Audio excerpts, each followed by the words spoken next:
After 12 days of fighting, Israel and Hamas agree to a ceasefire. Hello, I'm Arnold Naidu, and this is The Heat.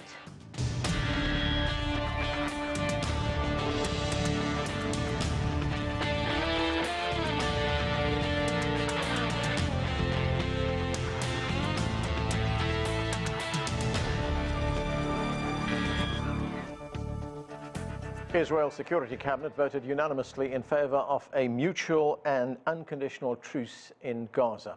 The agreement proposed by Egypt could bring an end to the fiercest fighting in decades. Israeli media reports the ceasefire was set to begin at 2 a.m. on Friday. Israel time, that is. The deal comes as UN Secretary-General Antonio Guterres accused both Israel and Hamas of war crimes during a special General Assembly meeting on Thursday. Well, there is much to talk about. Let's get to our panel.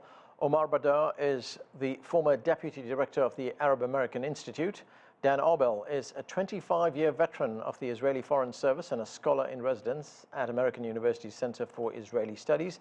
And Yossi Mekelberg focuses on the Middle East and North Africa as a senior consulting research fellow at Chatham House, a London-based think tank. Thank you, everyone, for being with us. And Yossi Mekelberg, let me start with you. So there's this news coming late on Thursday of a ceasefire. Israel and Hamas agreed to the ceasefire after 12 days of violence. What do you think prompted this on the Israeli side? First of all, it just entered into effect, and it's welcome after 12 days of fighting and bloodshed. I think we should all welcome this. But I think, again, the conditions, the underlying conditions of the conflict are there all the time. They are bubbling the best of days under the surface until they get to a boiling point. And then with the triggers in Jerusalem, whether it's the eviction in Sheikh Jarrah, not allowing East Jerusalem to vote in the Palestinian elections, what happened there, Al-Aqsa Mosque, I think during the early months of Ramadan, I think it's all boiling, and in many ways, Hamas, they tried to break, in a way, the status quo over the blockade of Gaza, took advantage of the situation, but took also a huge risk. Omar Baddar, of course, Hamas has agreed to the ceasefire as well. After 12 days of violence, Hamas was firing rockets into Israel as well. But does it emerge from this with a higher profile? It's less about Hamas's profile, really, and more about the fact that we are, when Hamas enters in these conflicts, they're taking a far higher risk compared to Israeli leaders when they do. Hamas's leadership is under threat of assassination. Its commanders get killed during this process in a way that the Israeli leadership never has to worry about it. So they do take much greater risks when they enter these conflicts. But ultimately, the underlying problems that really have set the stage for this kind of conflict are still absolutely in place. So while a ceasefire is welcome because it temporarily halts the large-scale slaughter of civilians all over Gaza, you still end up with a situation right now where this entire round kills so many Palestinians and Israelis, and of course disproportionately Palestinians, but brings us back to a status quo that is unsustainable. The status quo is one in which Palestinians have no freedom in the West Bank, they have no freedom in the Gaza Strip, they're still treated as second-class citizens inside Israel and are being attacked by mobs in the streets, and the people of Gaza continue to be under siege, where they cannot go in and outside of the Gaza Strip without Israeli permission, do not have access to clean water, and that status quo is unacceptable, and as long as people are oppressed, it's only a matter of time before there is another round of violence, which is why we need to deal with the fundamental underlying issue, which is achieve freedom and equality for Palestinians so that we can prevent future rounds of conflict. Right, Omar, there was another development this afternoon, Thursday afternoon, that is, right here in Washington at the White House. President Biden talked about the ceasefire, and he also said this about reconstruction in Gaza. Let's listen. The United States committed to working with the United Nations, and we remain committed to working with the United Nations and other international stakeholders to provide rapid humanitarian assistance and to marshal international support for the people of Gaza and the Gaza reconstruction efforts. We will do this in full partnership with the Palestinian Authority, not Hamas, Authority, in a manner that does not permit Hamas to simply restock its military arsenal. So, Omar, I'm wondering how significant this is, because the president there announcing that the United States will get involved in reconstruction efforts in Gaza, but at the same time adding that very important caveat that he's not going to deal with Hamas, he's only going to deal with the Palestinian Authority. Yep. Certainly that development is fairly significant. If you remember, Biden started when the fighting basically escalated by just towing the exact classical line that every other president has towed, which is to defend Israel's right, to say that Israel has the right to defend itself and to simply state that Israel was not overreacting in this conflict. But he did not realize that something big was changing within the United States, which is that there is massive awareness right now of Israel's war crimes and the extent to which Palestinians are living under a situation of injustice. And that built up tremendous pressure on President Biden, not only through celebrities who are commenting online in unprecedented numbers in solidarity with Palestinians, but from within his own party, member of Congress after member of Congress taking to the House floor on the Democratic side of the aisle, denouncing Israel's behavior and demanding accountability for it. And that built a tremendous pressure on the Biden administration, which has always had this contradiction of claiming on the one hand to be putting human rights first in its foreign policy, but then turning around and providing unconditional support for what Israel is doing. And after that intense pressure, this was the reason why he started escalating his calls for a ceasefire and for calm to really happen. And then now you're seeing that he's trying to make up for it also by calling for the reconstruction of Gaza and having a hand in it. But ultimately, what Gaza needs is not just humanitarian efforts and charity to rebuild the destruction. They ultimately need to be free from Israel's control. The siege has to be lifted, and Israel's control over the lives of people in Gaza has to come to an end. That's the only way we're going to proceed in a better direction moving forward. Okay, Dan Arbell, what do you make of that announcement by President Biden? Because one of the other things he added in that statement, he said that the United States will take a new look at the issue of Israeli settlements in the West Bank. That is not something you hear very often from the White House or from any American administration. And have you detected that there is a change here in the mood, in the feeling, in sentiment here in the United States as well, insofar as the conditions under which Palestinians live in the West Bank and in Gaza, and the Israeli position on this? Yes, well, I think that clearly it's a significant statement by President Biden. And President Biden, since has always been a friend of Israel, has always been a supporter of Israel, has defended Israel's rights to defend itself. And he is now returning to the traditional U.S. position of recommitting to the two-state solution and asking the parties, appealing to the parties to refrain from unilateral steps, including settlement activity. So that's not something new. It's interesting that he has emphasized it this evening as a ceasefire is taking place, but obviously he's doing so because realizing that the situation can erupt any moment. And there is no solution for the Hamas issue, for the Gaza crisis, which is military.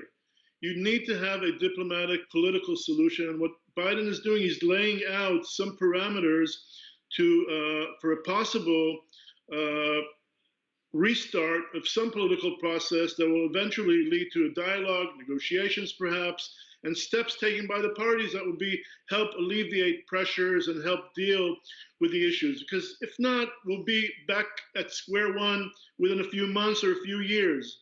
The ceasefire tonight has calmed down, has stopped the fighting for tonight, for the next few days, for the next few months perhaps. But it doesn't solve the problem over a longer period of time, and you need to put steps on the ground to deal with the situation in a way which is not a military way. Yossi Mekelberg, we've got the ceasefire right now, but do you believe there's any room for any kind of negotiation, some kind of diplomatic solution right now? Because people still talk about the two-state solution. Is that really practical? If we look at the ever-expanding Israeli settlements in the West Bank, I mean, if you look, one of Israel's biggest infrastructure projects right now is in the West Bank. In fact, it's one of the biggest projects anywhere, including Israel proper itself. Is that viable, a two-state solution? Again, if you don't want to be in this situation time and again, an even worse situation, it means that it needs to be resolved diplomatically through negotiation. A lot of steps needs to take on the way to be taken. Now, I think two-state solution is still viable, and if you compare it to all the other solutions, even if some people don't like it, I think they would agree that it's better than the other option, or at least more viable than the other option. Now, the two-state solution, as was envisaged in the 1990s, probably the early 2000s, is probably, as you alluded to, is not on the cards anymore because of the settlement, because there are 600,000 settlers. But for instance, a different modality like a confederation in which you still can declare or establish two states living side by side, but at the same time without the need to move settlers from the West Bank into Israel, or it at least will be voluntary. So we need to be way more creative, but not losing sight that any solution should include the right of self-determination. Jerusalem is the capital of both. Fair and just solution for the refugees. There is a diaspora of 5.5 million refugees registered with UNRWA, and also having a human rights-based discussion, at the same time security for everyone between the Jordan River and the Mediterranean Sea. When we start addressing and unpack all of this, then we can start also to look that the two-state solution is still a possibility. Omar, after the events of the past 12 days, and including over the past 24 hours now with the ceasefire, what about the future of the Palestinian Authority? Do they have any kind of credibility right now? We have to remember that this ceasefire was negotiated between Israel and Hamas. Egypt was the intermediary, but this was a negotiation between Israel and Hamas, not the Palestinian Authority. Certainly, the Palestinian Authority has been completely irrelevant to this particular escalation because they have no power, and beyond that, you can even argue that they're not a real government at all. I mean, the functions that they actually govern is only within the parameters of what the Israeli government allows them to. So they can collect garbage and they can run schools, but in terms of who actually controls the borders, it's the Israeli government. Who collects the taxes? It's the Israeli government. Who manages security between Palestinian cities? You have to go through Israeli checkpoints for that. So the Palestinian Authority is not a real government. Israel is in charge of the entire territory from the river to the sea. And as far as, talk of a two-state solution, let's be clear about the fact that throughout the entire so-called peace process, Israel spent that entire time entrenching its control of the occupied West Bank, building more and more settlements, and making a two-state solution impossible. At this point, whatever is left of the West Bank cannot be conceived of as a viable Palestinian state. And in light of that, there's only one other just solution, which is to achieve full equality between all Israelis and all Palestinians from the river to the sea. You can't have it both ways. Either you allow Palestinians to have a country of their own in which they can self-determine, or if Israel insists on ruling over Palestinians throughout the occupied Palestinian territories, then you have to afford them equal rights to Israelis, because otherwise we are stuck in a system of apartheid. And apartheid, first of all, is just morally reprehensible and unsustainable. And second, is only a recipe for more violence down the road, because you cannot have calm and stability and injustice and oppression at once. These things don't go together. Right. In order to achieve a long-term peace, you have to end the injustice, and that means either a viable state for Palestinians and a real Israeli withdrawal, or equal rights for Palestinians under one government. Right, that second option that you're talking about there, Omar, that's essentially a one-state solution, right? That is correct. That is correct, and the primary opposition to it comes from the fact that Israelis do not see, the Israeli government does not see Palestinians as equal human beings who are deserving of the same rights. They see them as subjects to be controlled and to be told what to do. And anytime Palestinians resist in any fashion the fact that they're being erased and that they're being treated as though their rights don't matter, Israel reacts with outrage at the fact that Palestinians are resisting. They expect them to be completely docile in the face of their oppression. Dan Arbell, we've heard several times during this discussion the need to address the underlying causes of these hostilities, which leads to violence, as we have just seen. Do you think there is the appetite in Israel to address the underlying causes? When we look at Prime Minister Benjamin Netanyahu, the problems that he's facing right now, the fact that the country has had 4 elections, will probably have a 5th election very soon. Could that happen? Well, first of all, I have to say that let's remember who started this war. It's Hamas. Hamas began firing rockets into Israel. It wasn't Israel that initiated this, and Israel responded, had every right to do so to defend itself. And it's important to note that. Hamas cannot be part of the equation. Hamas does not recognize Israel's right to exist. Hamas is a proponent of annihilating the state of Israel. It conducts terrorist activities, so on and so forth. Having said that, the underlying causes of the conflict need to be addressed. And as you've said, the political situation in Israel is such that does not allow any serious approach to this, because for the last 2.5 years we've had 4 elections, and there will be probably a 5th election sometime at the end of the summer or in the fall. Yeah. It's an issue of leadership. It's an issue of the Israeli leadership. It's an issue of the Palestinian leadership. It's only the weak Palestinian Authority. It was supposed to have elections that were postponed indefinitely, so there's now no elections. And all that leads to a political stalemate, which makes things very, very hard to advance at this given point. But there is a constituency in Israel that does support a 2-state solution, does support a dialogue, and there is a chance in the future for it, I believe. Okay. Omar, very quickly, we've just got about a minute left. I want to get your response to that. I mean, could we have a situation where Israel, and for that matter, the United States says, look, we're prepared to negotiate a 2-state solution, etc., but Hamas is not going to be involved in this. We're not going to talk to them. There is no point in simply negotiations without pressure on Israel, because there is an imbalance of power that does not allow Palestinians to fight for their rights. Israel is much more powerful, and until the United States is willing to hold Israel accountable by withholding military funding from Israel until it starts respecting Palestinian rights, then there's really nothing to talk about. We've already had decades of these negotiations that have been fruitless. And I just want to point out that it's wrong to say that Hamas started this war. If Israel was minding its own business and then Hamas suddenly fired rockets, then we can make that claim. But people in Gaza are under siege, and then Netanyahu escalated this particular violence by assaulting people in East Jerusalem, the attempted ethnic cleansing in Sheikh Jarrah, and the assault on Palestinian demonstrators in the Al-Aqsa Mosque, the holiest site for Muslims in Palestine. And when you behave in that way, you are attempting to provoke a response. I believe Netanyahu was trying to provoke a response to shift the narrative so he can hold on to power, and that's precisely what led to this round of violence. Okay, and that's where we have to leave it. Thanks to all of you for being with us. And joining us now is the head of the Arab Center here in Washington, D.C., Khalil Jahshan. And with us from the Israeli settlement of Shiloh is its former mayor, David Rubin. His latest book is Confronting Radicals: What America Can Learn from Israel. Thanks to both of you for joining us. David Rubin, let's look at the situation right now. At least 230 Palestinians have been killed by Israeli bombs, among them 65 children and 39 women. That's about 50% of Palestinian casualties. 1,700 Palestinians have been wounded. At the same time, 12 Israelis have died in Hamas rocket attacks, 336 wounded. 58,000 Palestinians have fled their homes and are now displaced. Looking at this Israeli onslaught, what is the goal here?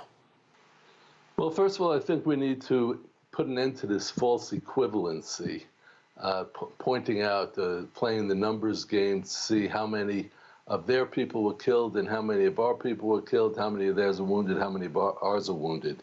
The bottom line is this. On Jerusalem Day, about a week and a half ago, Israelis were celebrating in the streets, and my 18-year-old son was among them, celebrating with his high school, dancing, listening to music, and celebrating Jerusalem Day, commemorating the reunification 54 years ago of our ancient capital. And it's a big celebration in Israel. Suddenly missiles started falling on Jerusalem and on many other cities in Israel. Arabs in Israel started rioting, and they were burning down synagogues and burning cars by the hundreds and attacking civilians in the street. After a day or two, Israel started responding in a big way. There have been over 3,000 Hamas missiles fired at Israeli cities aiming at civilians. Right. So that's an important point here, because when Israel responds, which we eventually did, and we use our stronger firepower, we aim at military targets, and only at military targets, but Hamas shields itself behind civilians. So when they do that, cynically looking for media play, well, occasionally civilians are going to get hurt. All right, David, let me go to Khalil Jahshan on this. Khalil Jahshan, the way David puts this is Israelis were celebrating Jerusalem Day out on the streets, and suddenly Hamas started launching rockets at them. Well, Mr. Rubin is entitled to his perspective, no doubt about it, but he's not entitled to rewrite history. what happened on that day, first of all, he didn't mention the significance of that day. Uses euphemisms like reunification of Jerusalem, our eternal capital. This is, from the Palestinian perspective, a day of infamy, talking about the occupation of Jerusalem by at least East Jerusalem in '67 by the Israelis, and occupation still considered illegal by most of the international community. So history did not start with the rockets from Hamas. Hamas was the latest party or the latest party to join the violence of the previous couple of weeks, going back to the events of Sheikh Jarrah and the events of Jerusalem on the Al-Haram al-Sharif, or the Temple Mount, as Mr. Rubin would call it.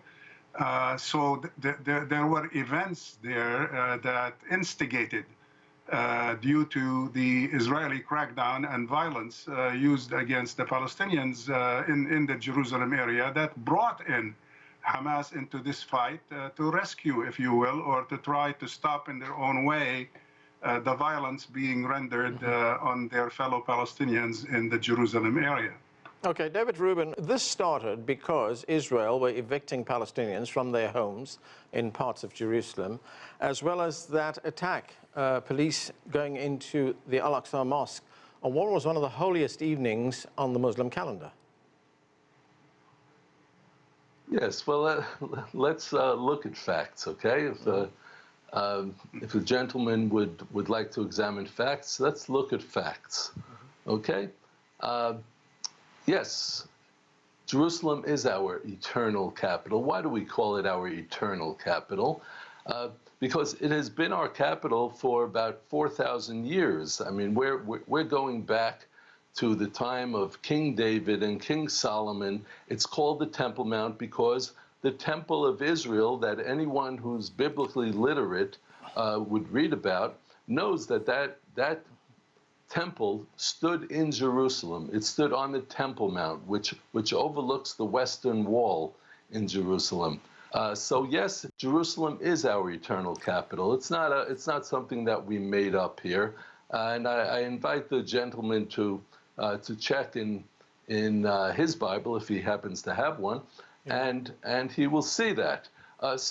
So that history is very clear. David, just a point on that history you've been telling us. I mean, the current situation, the current political situation, is that Jerusalem is divided, that East Jerusalem is occupied by Israel right now. That is what it is. No, it isn't.